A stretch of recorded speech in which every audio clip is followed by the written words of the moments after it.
তো আমাদের জাতীয় নাগরিক পার্টির সাথে ডক্টর মোহাম্মদ ইউনূসের আজকে একটি বৈঠক হয়েছে এবং উনি বিভিন্ন রাজনৈতিক দলের সাথে বসছেন। সেই ধারাবাহিকতায় জাতীয় নাগরিক পার্টির সাথেও আজকের এই আলোচনা। তো আজকের এই আলোচনায় আমরা প্রথমেই ডক্টর মোহাম্মদ ইউনূসের প্রতি সমর্থন জানিয়েছি এবং ওনাকে আমরা অনুরোধ করেছি, আহ্বান জানিয়েছি যে গণঅভ্যুত্থানের যেই প্রতিশ্রুতি রক্ষায় উনি দায়িত্ব গ্রহণ করেছিলেন সেই দায়িত্ব সম্পন্ন করেই যাতে উনি সিদ্ধান্ত নেন যে কোনো বিষয়ে।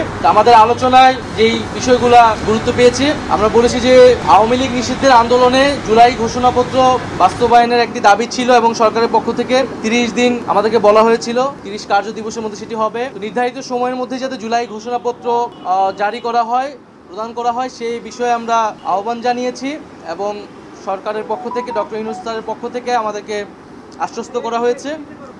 দ্বিতীয়ত, আমরা জুলাই গণঅভ্যুত্থানে শহীদ হয়েছেন শহীদ পরিবার এবং আহত যারা রয়েছেন তাদের যে পুনর্বাসন প্রক্রিয়াটা, সেই প্রক্রিয়া কাজটা ধীরগতিতে আগাচ্ছে। সঞ্চয়পত্র গণঅভ্যুত্থান অধিদপ্তর থেকে যে সঞ্চয়পত্র দেওয়ার কথা ছিল সেটি এখনো সকল শহীদ পরিবার পায়নি। মাসিক ভাতা দেওয়ার কথা ছিল, সেই ভাতা দেওয়াটি এখনো শুরু হয়নি। আমরা বলেছি যাতে দ্রুত সময়ের মধ্যেই প্রতিশ্রুতিকৃত সকল যে দাবি, আর্থিক সহায়তা সহ পুনর্বাসনের সেই বিষয়টি যাতে নিশ্চিত করা হয়। তৃতীয়ত, শেখ হাসিনার আমলে হওয়া জাতীয় এবং স্থানীয় পর্যায়ের সকল নির্বাচনকে আমরা আনুষ্ঠানিকভাবে অবৈধ ঘোষণা করতে বলেছি, কারণ সেই সময়টা শেখ হাসিনা একটা ফ্যাসিবাদী শাসন ব্যবস্থায় ইলেকশন করেছিল এবং মানুষের ভোটাধিকার হরণ করেছিল। রাতের ভোট হয়েছে, দামি প্রার্থীর ভোট হয়েছে, ফলে সেই নির্বাচনগুলো নিয়ে প্রশ্ন রয়েছে এবং এই নির্বাচনগুলোকে সেই সময়ের বিরোধী রাজনৈতিক দলগুলোও বিভিন্ন সময় প্রত্যাখ্যান করেছে। ফলে আমরা মনে করি যে সেই নির্বাচনগুলো থেকে সেই নির্বাচনগুলোকে আবার আদালতে নিয়ে যে এক ধরনের পরিস্থিতি তৈরি করা হচ্ছে, তো সেই বিশৃঙ্খলা এড়াতে সেই পূর্বের নির্বাচনগুলোকে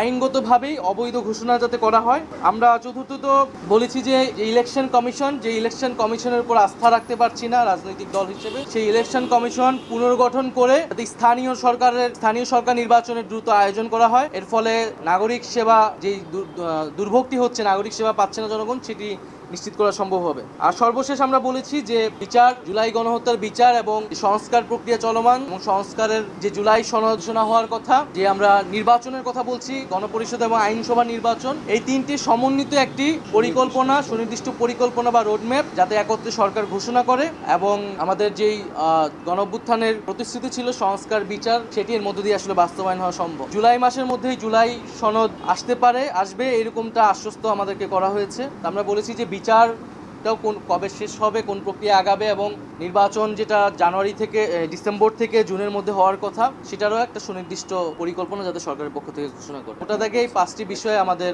আলোচনা হয়েছে।